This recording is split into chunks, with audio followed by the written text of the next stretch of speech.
Comment réussir vos événements? En voici une belle question extrêmement compliquée. Car vous imaginez bien qu'un événement se prépare, qu'un événement se vit à l'instant T, et ensuite le faire perdurer. Alors aujourd'hui, j'ai demandé pour ce nouvel épisode hors série à Marie Mackay et à David Bessis, qui travaillent respectivement à l'Aglo du pays de Montbéliard et chez Rubix, j'ai demandé à David et Marie de vous donner leurs meilleurs conseils, car eux aussi adorent l'événementiel.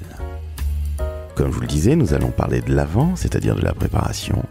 Nous allons parler du stress pendant l'événement. Et nous allons évidemment aborder le dernier chapitre qui est tout aussi complexe, à savoir faire perdurer l'événement au-delà de sa date.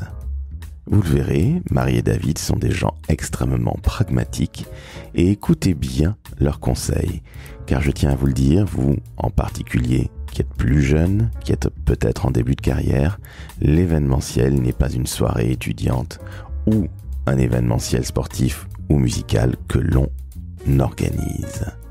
En effet, c'est beaucoup plus complexe et la somme de détails est gigantesque à prendre en compte. Je suis Laurent François, fondateur et dirigeant de l'agence Maverick. Je dois vous l'avouer, l'événementiel n'est pas nécessairement ma tasse de thé, même si j'en ai fait dans ma vie. Et justement, c'est pour ça que je voulais avoir la parole et les conseils, comme je le disais, de Marie et David, qui, eux, surkiffent l'événementiel, cette discipline de la communication qui semble passionner tant de gens. Très très bonne écoute en leur compagnie. Et n'oubliez pas de vous abonner au podcast et de noter 5 étoiles sur Spotify et Apple.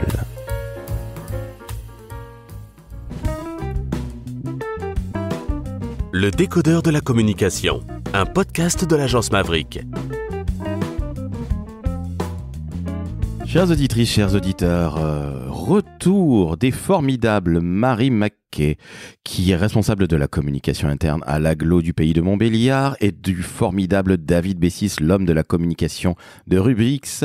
Bonjour David, bonjour Marie. Bonjour Laurent, bonjour David. Salut Laurent, salut Marie. Alors les jeunes, je vous appelle les jeunes parce que aujourd'hui j'ai décidé d'appeler tout le monde les jeunes. Pour quelle raison? Parce qu'on va parler d'un sujet que les jeunes adorent, à savoir l'événementiel. Et vous aussi, rappelez-vous, lorsque nous avons terminé ce magnifique épisode sur la communication interne, qui a dépassé les 6000 écoutes. Donc je tiens à vous féliciter, c'est le meilleur score depuis la rentrée 2023. Donc je dis bravo, vous pouvez vous auto-congratuler, Marie et David. David et Marie, bravo à vous. Merci. Merci. Mon Dieu, que vous êtes sobre, c'est magnifique. Alors donc, quand on avait enregistré cet épisode sur la com interne, je vous ai posé une question. Y a-t-il un autre sujet qui vous plairait? Et vous m'avez dit l'événementiel. Et justement, l'événementiel est totalement plébiscité par nos jeunes qui veulent soit bosser dans le luxe, soit, comme je viens de le dire, dans l'événementiel. Alors aujourd'hui, la thématique est très simple. Comment réussir ces événements? La question est assez vaste, elle est assez compliquée parce que pour moi, il y a une temporalité. Comment on réussit un événement avant, c'est-à-dire comment on le prépare bien. Pendant, évidemment, c'est quand même mieux. Et après, qu'est-ce qu'on fait de cet événement qui a eu lieu, qui est très éphémère, mais comment on fait vivre la chose? Donc, je vous pose d'emblée une question et je vais commencer évidemment par Marie. Marie, comment est-ce que tu prépares tes événements puisque tu fais de la com interne et externe à l'Aglo de Montbéliard? Bref, Marie, comment prépares-tu ça, s'il te plaît? Et évidemment, après, je te passe la main, David. Alors, un préalable déjà pour chaque événement, ils sont systématiquement préparés en équipe. C'est-à-dire que je pense qu'il est illusoire de croire qu'on peut mener seul à son terme un événement de quelque taille qu'il soit et de format. C'est vraiment important de s'entourer d'une équipe de personnes qui seront à la fois motivées, compétentes et partantes sur le projet. David, est-ce que c'est exactement la même chose pour toi? C'est-à-dire est-ce que tu es déjà arrivé en disant à ta direction de la communication ou générale, plus correctement, ça y est, j'ai une super idée d'événement, ou est-ce qu'au contraire, c'est une décision qui est collégiale? Alors ça arrive, ça m'est arrivé de proposer un format ou un type d'événement. Ensuite, la décision est forcément collégiale parce qu'un événement va, de par sa nature, impliquer beaucoup de gens dans l'entreprise, que ce soit un événement interne ou externe.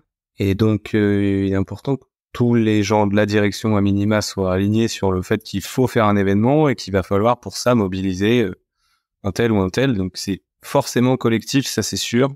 Un événement qui repose sur une seule personne risque d'être très compliqué à mener jusqu'à son terme, surtout pour la personne qui l'organise. Oui, à mon avis, c'est le meilleur moyen de faire une descente d'organes. Bon, pardonnez-moi pour cette blague qui n'est pas drôle. Marie, tu disais que c'était, et comme David d'ailleurs, que c'était une décision qui était collégiale, mais comment est-ce que tu prépares les événements, qu'ils soient internes ou externes d'ailleurs, hein? Comment ça se passe? Parce que je ne suis pas un spécialiste de l'événementiel, j'en ai fait dans ma vie, c'est pas franchement ma tasse de thé, je le dis à nos auditrices et auditeurs, mais c'est un travail qui est colossal. Les gens ne voient que les petits fours et puis ce qui s'est passé, mais c'est un boulot énormissime. Comment est-ce que tu prépares ça? Et bien évidemment, David, je t'inviterai à en faire de même, à nous expliquer comment tu le fais chez Rubix. Marie, je te passe la parole. Alors sur les événements, moi j'ai pour habitude, alors je sais pas si c'est une habitude très personnelle ou si d'autres personnes travaillent comme ça, mais j'ai vraiment pour habitude de faire la différence et de scinder le projet en deux grandes étapes, enfin, deux grandes familles. C'est-à-dire que d'un côté, il va y avoir la partie événementielle, la régie générale, la logistique, vraiment l'organisation de l'événement en tant que tel. Et d'un autre côté, tout ce qui est afférent à la communication et au plan de communication lié à l'événement. Et finalement, ça, c'est vraiment deux choses que je traite de manière complètement différente et pas du tout avec les mêmes personnes, de manière finalement à pouvoir concentrer son action sur deux... Enfin, c'est un peu dépendant du même événement. J'ai remarqué quand certains événements sont montés, on va dire, de manière rapide, parce qu'on n'a pas forcément eu les délais pour les travailler plus en amont, l'un peut desservir l'autre, ou en tout cas, un des aspects peut être mis de côté par rapport à l'autre. Et ça, c'est vraiment la première chose, moi, que je mets en place avec les équipes, c'est vraiment de dissocier ce côté logistique et régie du côté communication. Et puis ensuite, c'est s'entourer des personnes qui viendront intégrer l'équipe en fonction de leurs compétences dans tel ou tel domaine. Et pour aller rapidement, parce qu'on va le développer plus tard, mais c'est finalement beaucoup de réunions, beaucoup d'échanges, beaucoup de préparatifs pour arriver à un moment, le moment de l'événement, on va dire le jour J, sur un temps court où tout ce qui aura pu être préparé aura été prévu. Est-ce que ça n'est pas une énorme pression, Marie? Parce qu'on se dit toujours, et c'est valable pour toi évidemment David, si tu veux répondre, avant que tu ne donnes ton point de vue pour la préparation, mais c'est une énorme pression parce que le jour J, tu n'as pas le droit de te rater, de te manquer, alors que tu peux préparer ça pendant plusieurs mois. C'est, je trouve, une pression énorme, l'événementiel. Qu'est-ce que tu en penses, Marie? Alors, c'est une pression, oui, parce qu'il y a en général beaucoup de parties prenantes et puis parce que ça se voit tout de suite. Après, moi, je nuancerai un petit peu ce que tu viens de dire parce que je dis souvent, et notamment aux personnes, des stagiaires ou des apprentis qui peuvent être avec moi sur ce type d'événement, qu'un événement, il a mal tourné quand le public a vu les problèmes. Par contre, s'il y a eu des soucis, et il y en a toujours, s'ils sont gérés en toute discrétion et avec professionnalisme, finalement, l'événement, il est quand même une réussite. Un événement sans pétouille, ça n'existe pas. Et puis, les grains de sable, etc., c'est inéluctable. Finalement, j'aurais tendance à dire qu'on joue régulièrement à MacGyver sur nos événements et que si ça ne se voit pas, c'est finalement une réussite. On reconnaît là la reine des punchlines. David, comment ça se passe les événements chez Rubix? Comment ça se prépare, s'il te plaît? Écoute, on est un peu sur la même longueur d'onde là avec Marie. Pour moi, il y a vraiment une histoire de découpage de l'événement. Un événement, c'est un projet, un gros projet, selon la taille de l'événement, et du coup, tu le découpes en sous-unités. Donc oui, il y a une unité logistique, purement logistique. Tu l'as dit tout à l'heure, là, les petits fours, tout ça, donc c'est un peu de la logistique, mais c'est encore un truc différent, puis un peu plus bordé. Il y a une partie communication avant, pendant, après l'événement, et puis il y a une partie contenu, on va dire. Qu'est-ce que l'événement doit délivrer comme contenu? Donc tu essayes de découper ton événement en sous-projets, on va dire, qui vont pas faire appel, comme l'a dit Marie, aux mêmes personnes. Et ça permet aussi de répondre à ta question sur la pression. Évidemment que plus l'événement est gros, plus la pression est importante. Mais plus tu as fait ton découpage en amont, plus la pression est est divisé et posé sur des épaules différentes et du coup chacun a beaucoup moins de pression puisqu'il est responsable que d'une partie du sujet. Il y a bien à la fin une personne qui est responsable de l'ensemble, mais au moins tout ça a été découpé, chacun sait ce qu'il a à faire avant l'événement pour arriver jusqu'au jour J et puis ensuite pendant l'événement. Donc c'est beaucoup de cadrage et de découpage de sujets pour être sûr que tu abordes tout et que tu mélanges pas les problèmes. Donc, ce qui veut dire, si j'ai bien compris, aussi bien pour toi David que toi Marie, la parcellisation des tâches, la préparation énorme en amont, avec, tiens, toi tu fais ci, toi tu fais ça, c'est ce qui permet quelque part de un petit peu moins avoir peur la veille et le jour même de l'événement, c'est bien ça ?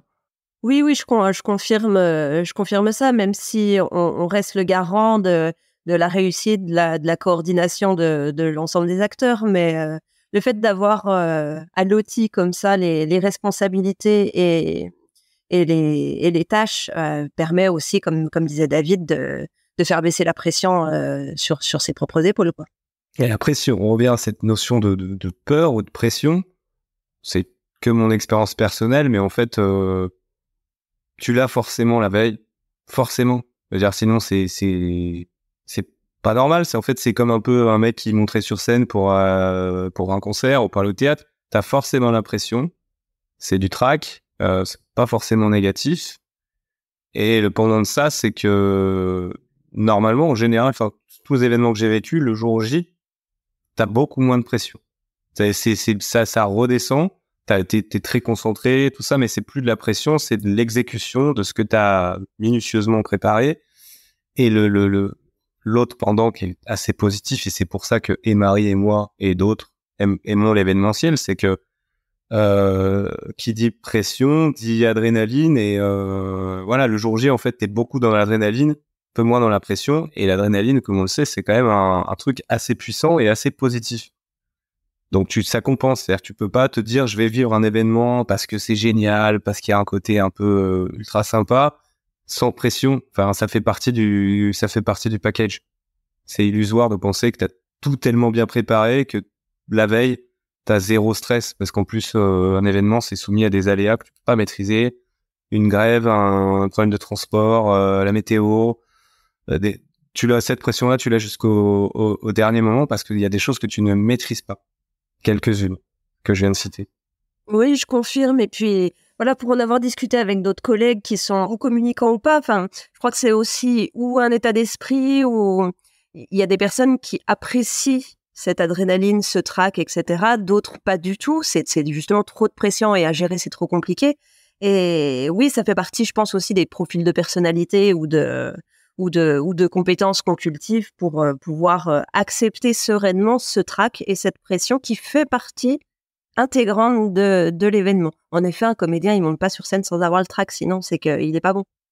Ouais, c'est intéressant ce point sur les profils, parce que quand je pense à mon équipe, en l'occurrence, ils ont tous des profils très différents, et certains auraient des profils où spontanément tu pourrais te dire c'est pas des gens qui seraient forcément à l'aise dans des événements, mais en fait, si le truc est bien préparé, et selon ton profil, t'arrives à te retrouver en amont dans des tâches qui vont te rassurer, si t'es quelqu'un qui a besoin d'être rassuré, et qui vont te donner un peu du sens sur toi, quel est ton rôle dans l'événement. Donc si toi, t'es un mec ultra cadré, par exemple, et on sait que les événements, c'est pas toujours ultra carré, il y a un peu d'improvisation malheureuse parce que tu peux pas tout anticiper.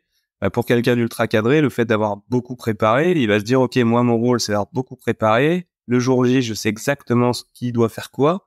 Et du coup, cette personne-là, malgré tout, elle peut arriver à être décisive dans un événement parce qu'il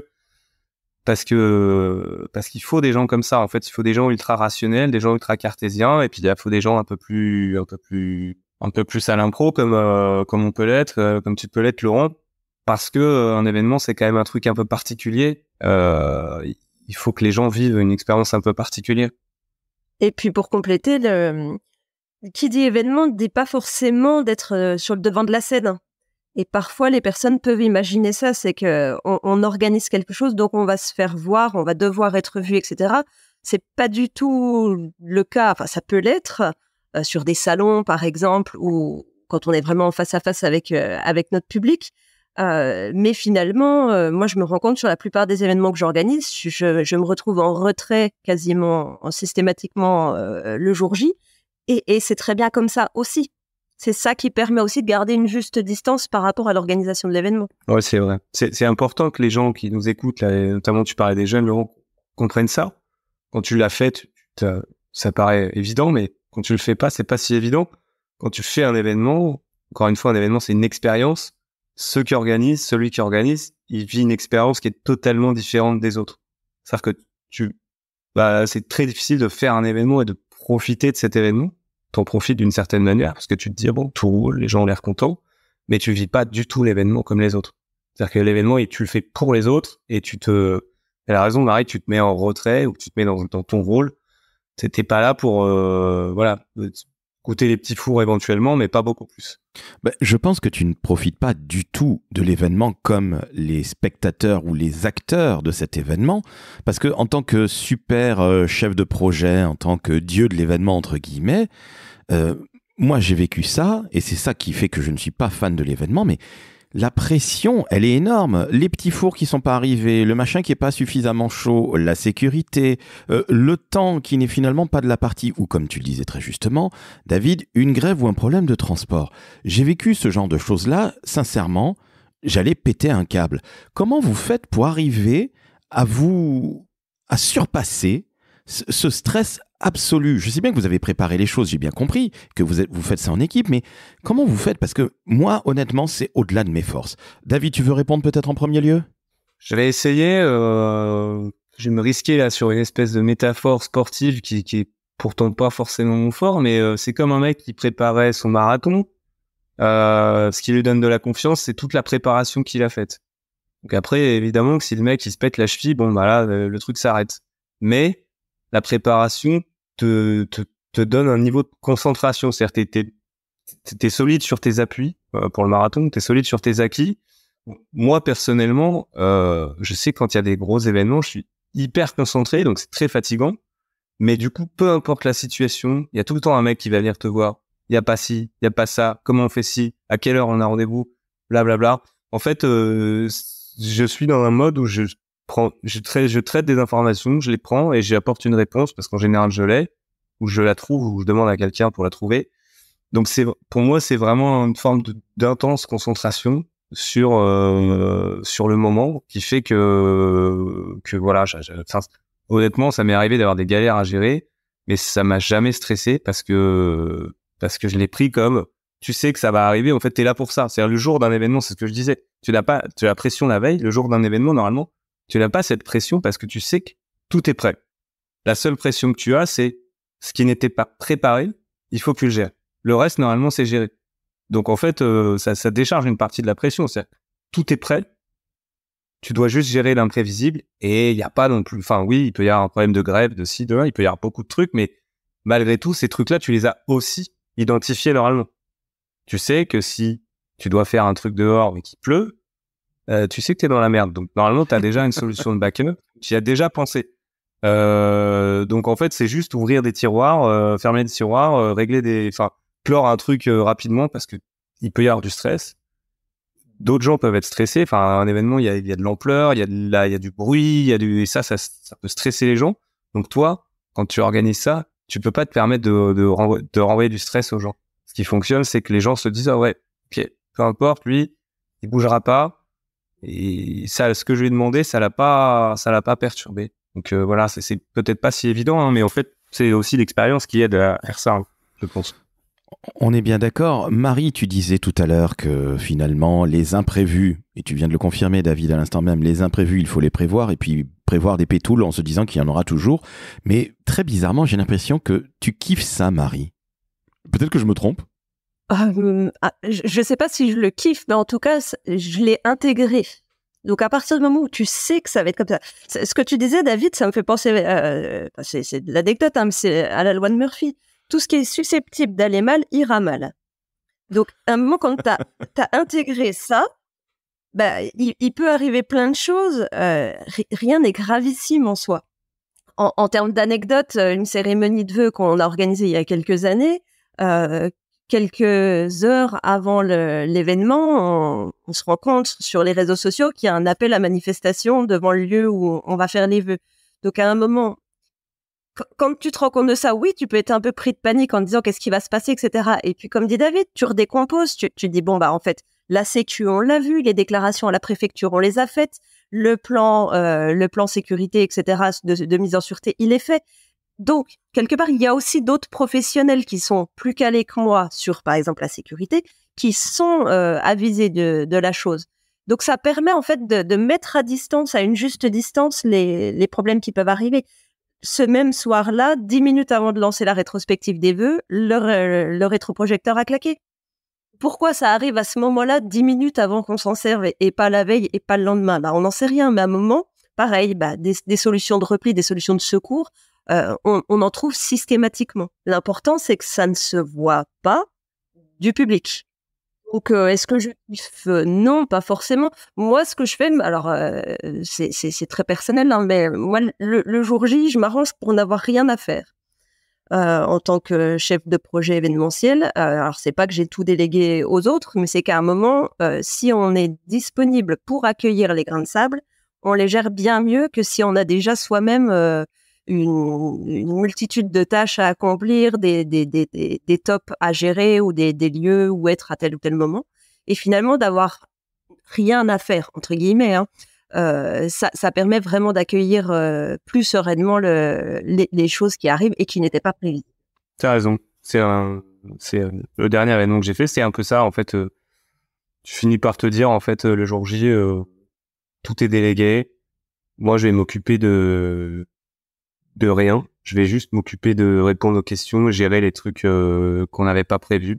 Ça prend du temps et de l'énergie, et justement pour être dans ce truc de concentration et de pas, voilà, t'as ton rétro qui claque, il faut que t'ailles voir quelqu'un, il faut que tu trouves une solution. Si t'arrives et que tu vas voir la personne et que toi-même t'es méga stressé, le gars qui doit brancher le rétro en moins de 5 minutes, il va être stressé. Donc Marie a tout à fait raison. Je pense que quand c'est possible, d'avoir une personne qui est free, quoi, qui est dont le seul job c'est de régler d'éventuels problèmes, c'est bien. C'est vraiment. Alors ça, c'est un luxe qu'on peut pas toujours avoir sur l'ensemble des événements, mais quand on peut, c'est vraiment bien. Le seul risque, c'est que si ça se passe bien et qu'il n'y a pas de pétouille, on puisse penser que organiser un événement, c'est simple, que le jour J, on n'a plus rien à faire et qu'on n'a que à serrer des mains et manger des petits fours. Bon, c'est rare que ça se passe comme ça. Écoutez, je suis très très très admiratif en écoutant vos paroles. Parce que bon, vous avez bien compris, c'est pas du tout ma tasse de thé pour les raisons que vous venez d'évoquer. C'est-à-dire que s'il y a un rétro qui pète 10 minutes avant que le président ou je ne sais qui ou qu'est-ce doivent parler, moi je deviens complètement cinglé. Et j'ai envie de tout défoncer. Donc je ne suis pas l'homme de la situation et je suis donc de ce fait très admiratif de votre management des emmerdes. Parce que moi, je serais bien incapable de gérer ça. Non pas que je me noie dans un verre d'eau, mais là, sincèrement, je suis ultra admiratif, donc je vous félicite. J'ai une question qui me vient à l'esprit. On reviendra sur les ennuis si vous le voulez bien, parce que j'aimerais bien que vous nous donniez quelques petites anecdotes. Marie, tu en as donné une, mais si David, tu pouvais nous donner quelques anecdotes positives et négatives, ce serait sympathique, histoire qu'on puisse rigoler et détendre un peu l'atmosphère. Mais bon, vous savez que le Covid va diablement fêter ses 5 ans dans quelques semaines, ses 4 ans, pardon, dans quelques semaines, et que l'événementiel a été extrêmement touché, évidemment, par ce virus. Il y a eu, allez, on va dire, un côté très digital, une digitalisation des événements. Qu'est-ce que vous pensez de ça? Allez, on commence par toi, Marie, honneur aux dames. Alors, la digitalisation des événements, je pense que c'est très réducteur par rapport à l'événementiel qui par nature est un mode de mise en relation, j'ai envie de dire physique, des personnes. Donc, le digital ne répond pas à l'ensemble du cahier des charges de l'événementiel. Maintenant, le Covid a fait que ces rencontres physiques n'étaient plus possibles et le digital a permis de pallier quelque part cette absence de lien. Moi, ce que j'en retire finalement, c'est plutôt le côté accélérateur de développement de compétences et d'accélérateur technologique qui a permis de créer des nouveaux formats. Maintenant, je pense pas, enfin, je sais pas si c'est la suite de ta question, mais j'en parle quand même, que le digital pourra remplacer l'événementiel en présentiel. Mais qui a peut-être une complémentarité à trouver et qui se trouve là, justement, depuis ces 3-4 dernières années, une complémentarité entre le digital et le présentiel. Certains événements qui, finalement, peuvent toucher beaucoup plus de monde parce qu'ils sont digitaux. Je pense à des matinales qui se font sur Zoom, Teams et compagnie, d'associations nationales dans notre domaine et qui permettent de toucher plus de monde parce que justement on ne se déplace pas, mais ça remplace pas, enfin ça peut pas remplacer la rencontre in real life. C'est beau. David, qu'en penses-tu? Écoute, on est dans le décodeur de la communication. Donc, je vais te faire d'abord une réponse très théorique que je vais lire sur Google. La communication événementielle, c'est une technique de com articulée autour d'un événement classique ou insolite à destination d'un public cible. L'objectif est de capter son attention dans une finalité promotionnelle par une mise en scène à laquelle il est convié. Cette définition, elle est pas mal. Je l'avais pas regardée avant, j'avoue. Ça fonctionne pour un événement digital, en fait. C'est un événement classique ou insolite où tu as invité des gens pour promouvoir quelque chose, pour marquer le coup, on va dire. Donc, ça fonctionne. Ça fonctionne aussi parce que, j'ai dit tout à l'heure, un événement, c'est une expérience. Et un événement, c'est comme une pièce de théâtre. Il y a un peu une unité de lieu, de temps et d'action. Donc, tu rassembles des gens au même endroit en même temps. Ça fonctionne moins bien parce que tu n'as pas tout ce côté humain, évidemment. Donc, ça ne remplacera pas, mais ça ouvre des perspectives et des opportunités que tu pourrais pas avoir, et on va être bassement matérialiste. Un événement digital, peu importe sa portée, ça coûte moins cher qu'un événement physique. C'est-à-dire, si tu veux toucher 10 000 personnes en même temps, en physique, ça va te coûter beaucoup, beaucoup plus cher qu'en digital. Donc ça, c'est une corde en plus, on va dire. Pour nous, les communicants, c'est un outil en plus. Ouais. Ça veut pas dire que j'aurais envie de faire que des événements digitaux, parce que pour le coup, un événement digital, il y a beaucoup moins ce côté social et ce côté adrénaline qui est un peu moins présent quand même. Moi, je trouve que ça perd très fortement de sa force, justement, et que c'est évidemment une expérience qui peut être fort sympathique. Il y a pas à dire, tu le disais très justement, Marie, si on a 10 000 personnes à rassembler et que c'est par exemple, on va dire les vœux du maire ou je ne sais quoi ou qu'est-ce, si on n'a pas à se déplacer, c'est l'occasion peut-être d'assister à quelque chose où on ne se serait pas déplacé. Ok, très bien. David, tu viens de le dire aussi également, l'événement et la définition de Google est très intéressante, c'est que c'est un point, on va dire, une sorte d'organisation à l'instant T, et je trouve que ça perd de sa force en digital, mais comme vous le dites très justement, c'est aussi une manière parfois de pallier aux ennuis, comme avec le Covid il y a quelques années, et puis c'est aussi peut-être l'occasion de viraliser un peu la chose, et justement, on a parlé de la préparation d'un événement, on a parlé du pendant l'événement. Alors, on n'est pas rentré trop dans les détails parce qu'un événement de com interne avec 50 personnes n'est évidemment pas le grand séminaire d'une entreprise ou les vœux du maire ou je ne sais quoi ou qu'est-ce, ou un événement sportif au Stade de France comme j'ai pu le faire et les co-organiser. Mais justement, l'après-événement. Tu parlais de la communication, Marie, et David, tu acquiesçais. Qu'est-ce qu'on en fait après cet événement? Parce que l'expérience, elle est là, mais à l'instant T. Mais à l'instant T plus 1, comment on essaie de faire vivre ou perdurer cet événement? Et d'ailleurs, est-ce que c'est possible? Tiens, David, je te laisse commencer. Alors, est-ce que tu m'autorises un tout petit retour en arrière avant? Parce que ce que tu as dit m'a fait penser à quelque chose par rapport aux événements digitaux. En fait, un événement, c'est une expérience. Et quand l'événement est bien fait, c'est une expérience collective. Tout le monde vit un truc ensemble. Mais en fait, un événement, c'est aussi une expérience individuelle. Chacun va faire un parcours différent. Tu vois, le mec va aller au bar à tel moment. Ça, tu peux pas l'anticiper. Tu dis, OK, il y a un moment où le bar est ouvert, mais les gens, ils vont comme ils veulent. Et c'est ça qui manque un peu dans l'événement digital. Peut-être, c'est ce côté expérience individuelle. C'est-à-dire, tout le monde va plus ou moins vivre la même chose. Et donc, t'as pas ce côté très sympa où, ouais, t'as été à un événement, ton pote aussi, mais en fait, vous avez pas vu tout à fait la même chose, même si c'était le même événement. C'est ça, je pense, peut-être la petite différence entre les événements digitaux et les événements physiques. Et donc, pour répondre à ta question sur la communication autour de l'événement, comment tu fais vivre ton événement, c'est ça?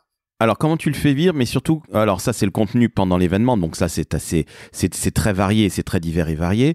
Mais comment tu le fais vivre? Comment tu prolonges l'expérience, c'est ça? Exactement. Alors, c'est pas si évident comme question. La première chose, c'est que c'est ce qui va t'aider à prolonger l'expérience, c'est les gens qui ont participé. On va refaire le podcast qu'on avait fait tous les deux avec Marie et avec toi, mais les participants sont des ambassadeurs de ça. Donc, si ton événement est réussi, les gens vont en parler, les gens vont pouvoir communiquer autour de cet événement. Et ça va avoir créé quelque chose chez les gens. Ça, c'est la réponse facile. Après, la réponse plus difficile, c'est comment toi, en tant que communicant, tu fais pour capitaliser là-dessus.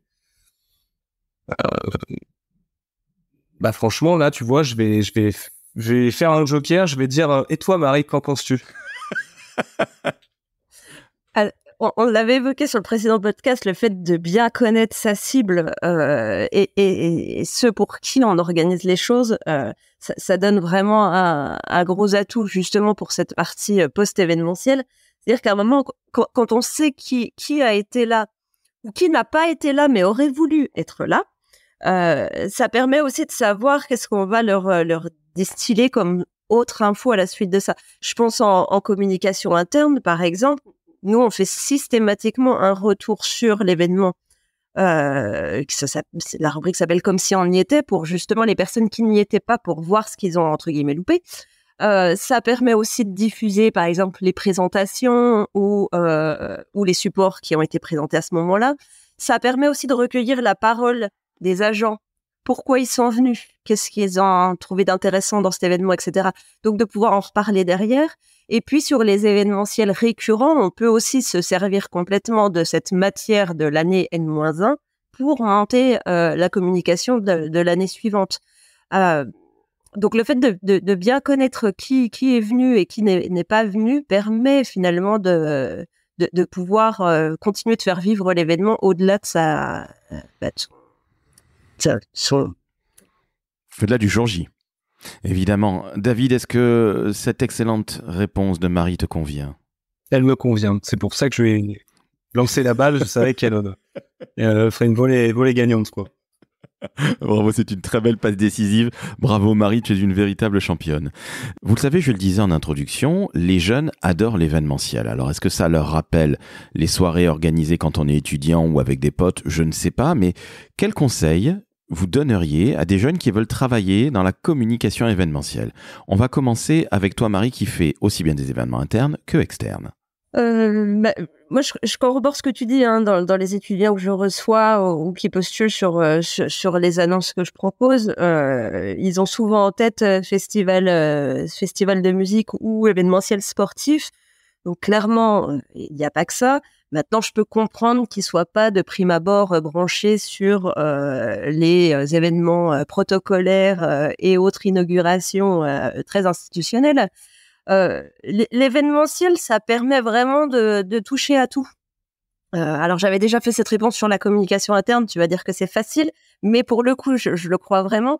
Dans l'événementiel, ce qu'on disait au départ, il va y avoir de la partie logistique, il va y avoir une partie protocolaire, il va y avoir une partie communication. On va faire de la communication digitale, on va faire de la communication print. Donc, ça permet finalement de toucher à tout et ça permet d'organiser finalement ses compétences autrement que en communication print, enfin la chaîne graphique, les chartes et compagnie ou les calendriers éditoriaux. Ça permet de brosser large en fait sur le panel du communicant.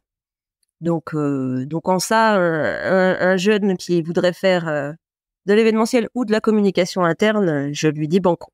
David, quels seraient tes conseils, ou plutôt quels sont tes conseils? Le premier, c'est d'essayer, parce que on peut avoir effectivement une fausse représentation, une représentation partielle de ce que c'est. Il y a un truc qu'on n'évoque pas, parce que Marie et moi, de par notre profil, on fait pas que ça, mais en fait, pour quelqu'un qui ferait que de l'événementiel, une agence d'événementiel, par exemple, c'est assez crevant quand même, hein, parce que les jours qui précèdent un événement, c'est des jours qui sont très intenses. Le jour de l'événement est un jour qui est très intense. Et le lendemain, ça va, mais ensuite, tu repars sur un autre événement. Donc, faut tester pour voir déjà si c'est un rythme et un fonctionnement qui te convient. Et la deuxième chose, et quand je dis tester, bah ouais, donc tu peux tester en faisant un stage, mais tu peux, voilà, en fait, pour les événements sportifs, les événements musicaux, par exemple, c'est assez simple, hein. Y a plein de jeunes qui font ça. Tu fais hôte ou hôtesse d'accueil, t'es au vestiaire, machin. Déjà, t'es dans une première vibe événementielle et tu vois ce que ça fait d'être un maillon parmi la chaîne d'un événement. Et la deuxième chose, il faut, le conseil pragmatique, il faut voir ça comme un job, quoi. C'est-à-dire, c'est ton job. Si ton objectif c'est de monter les marches à Cannes, t'organises pas des événements. Enfin, tu as envie de monter les marches. Le mec qui organise la montée des marches à Cannes, je pense qu'il passe pas une bonne soirée. Jamais. Parce que, voilà, pour le coup, il y a beaucoup d'aléatoires, beaucoup de trucs qui peuvent se compliquer. Donc lui, il passe pas une bonne soirée. Donc quand tu imagines un événement, tu te dis, waouh, ça doit être trop cool, génial. Voilà, faut peut-être réfléchir un petit peu parce que bosser dans l'événementiel, ce n'est pas participer à un événement, être invité à un événement. C'est inviter plein de gens à ton événement pour que les gens kiffent. Mais toi, tu n'es pas spectateur. Donc tu vis pas les paillettes, elles sont pas pour toi, elles sont pour les autres. Oui, tu veux dire que tu n'es pas acteur, peut-être, plutôt. Oui, pardon. Oui, tu n'es pas acteur, tu n'es pas partie prenante vraiment. Tu fais pour les autres. Donc, si ton objectif c'est juste de te faire plaisir, bah, essaye de faire en sorte d'être invité à des événements plutôt que de les organiser. Marie, est-ce que l'événementiel, ce n'est pas finalement un don de soi, comme vient de le dire très justement David? Oui, on fait vraiment pour les autres. Je pense aussi que c'est révélateur de qui on est et de notre manière d'être, même dans la vie. Enfin, je pense pas qu'on vienne à l'événementiel par hasard. C'est un état d'esprit, c'est des compétences qu'on a envie de mettre à disposition des autres pour que les autres profitent, passent une bonne soirée, s'amusent, ou d'autres types d'événements, hein, peut-être plus sérieux ou moins fun, mais oui, on fait pour les autres, en effet. Qu'est-ce qui vous fait kiffer justement dans l'événementiel? On va commencer par toi, David, parce que quand je vous ai posé la question, quand on a fait ce super épisode sur la com interne, je vous disais un autre sujet qui vous plairait. Vous avez répondu tous les deux sans vous concerter que c'était l'événementiel. Mais David, c'est quoi le kiff de l'événementiel pour toi? C'est quoi qui te fait kiffer dans cette discipline de la com? Je vais reprendre un truc que peut-être Marie avait dit la dernière fois. Ce qui est très intéressant dans les événements, c'est que tu construis, prépares, participes à un truc que tu vas voir concrètement se dérouler sous tes yeux. Tu as la matérialisation de ton travail, en plus quasi en temps réel. C'est très rare de faire un événement, d'organiser et de pas être là. Donc en fait, tu vois ce que tu as délivré. Part du principe que ton événement s'est bien passé, tu le vois, t'es là et tu assistes au truc en te disant good job. Voilà, j'ai pas fait tout ça pour rien. C'est pas forcément le cas dans tous les autres sujets de communication. La communication événementielle, le livrable, c'est l'événement. Donc tu vois se matérialiser un truc qui, bon, selon l'ampleur de l'événement, est plus ou moins gros. Quand c'est un gros événement, bah tu vois le truc et tu peux que être content, voilà, ce truc d'adrénaline, de dire bon bah waouh, ça y est, c'est fait. Il y a encore quelques trucs à gérer en général après l'événement, mais tu as vu, tu as construit et tu vois sous tes yeux se dérouler ce que tu as construit. C'est quand même top.